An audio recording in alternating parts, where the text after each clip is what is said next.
Hey everyone, welcome back to my channel where I help people with insomnia who have tried absolutely everything and still can't get sleep. Now, in today's video, I'm going to be talking about why sleeping pills may not be working for you and what a better option is. Whether sleeping pills work for you or not, there is another alternative that I recommend much more than sleeping pills. Now, of course, I am not a doctor. I'm not a sleep doctor. I am a registered nurse, and I'm not your registered nurse. So always talk to your doctor about getting on or off sleeping pills. So let's talk about how sleeping pills work and what to do instead. Because I just want you to know that you can do it. If sleeping pills aren't working for you, there is an alternative. And we are going to talk about that, and you can start implementing what you learned from this video today. So first off, sleeping pills are never meant to be a long-term solution. That's why doctors often want to try to get you off of them. Sleeping pills become less effective with time. They can become less effective, and you can develop a dependency on them. So they're not going to always work for you. And even if they seem like they are, we're going to talk about why they really aren't. They aren't actually, and I'll have a little chart or whatever you want to call it, a little graphic to show you what I'm talking about. It's very interesting when you start to learn how the different things work to help you overcome insomnia. And it's a very simple graphic or whatever to help you understand. Okay, I want you to look at this graph right here that is covering me. In that graph, you'll see that there are these different levels starting at the bottom with the fear-based thoughts going all the way up to not being able to sleep. So what happens, how insomnia happens, is we have these fear-based thoughts. We're fearing the sleeplessness. We're fearing being awake all night, fearing having to go through the next day on little sleep. And all this fear is sending signals to your brain that there is danger.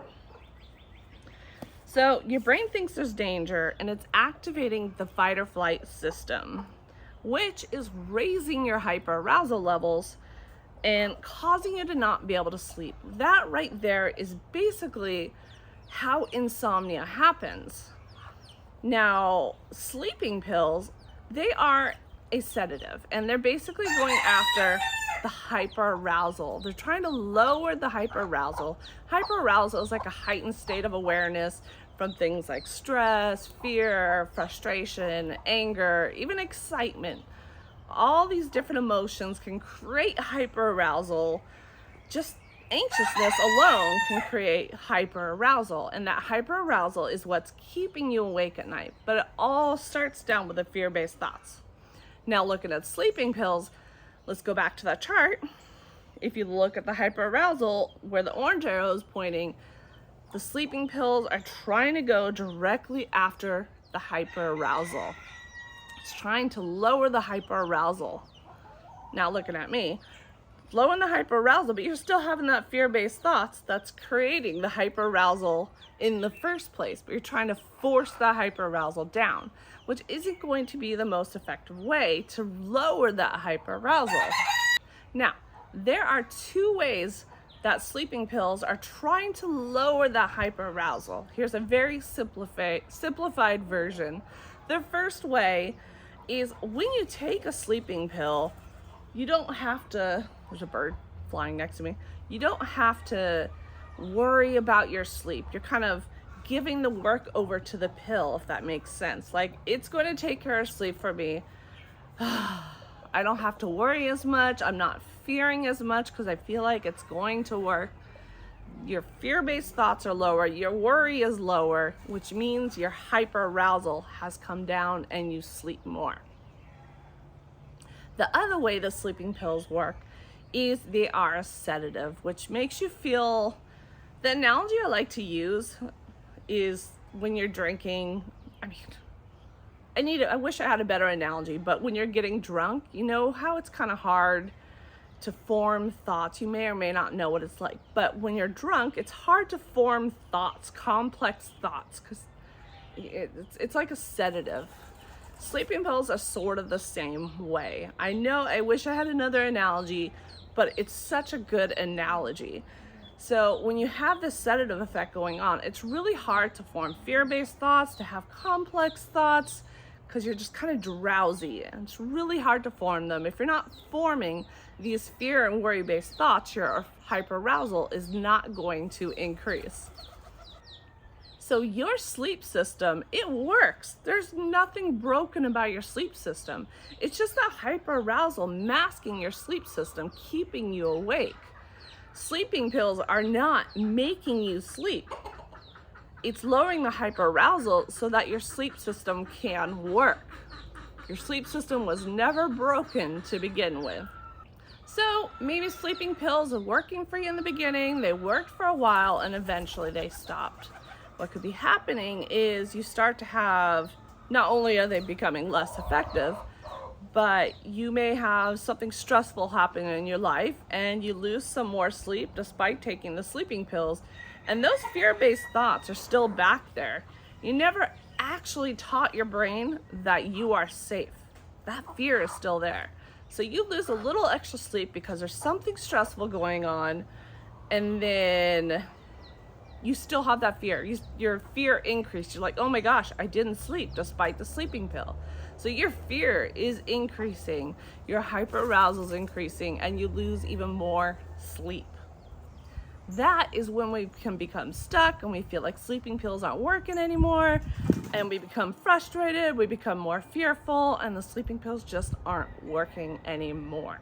Those sleeping pills never went after the root cause. Look at this graph again. We have the fear-based thoughts at the bottom. That is what triggers this whole thing that keeps us awake at night.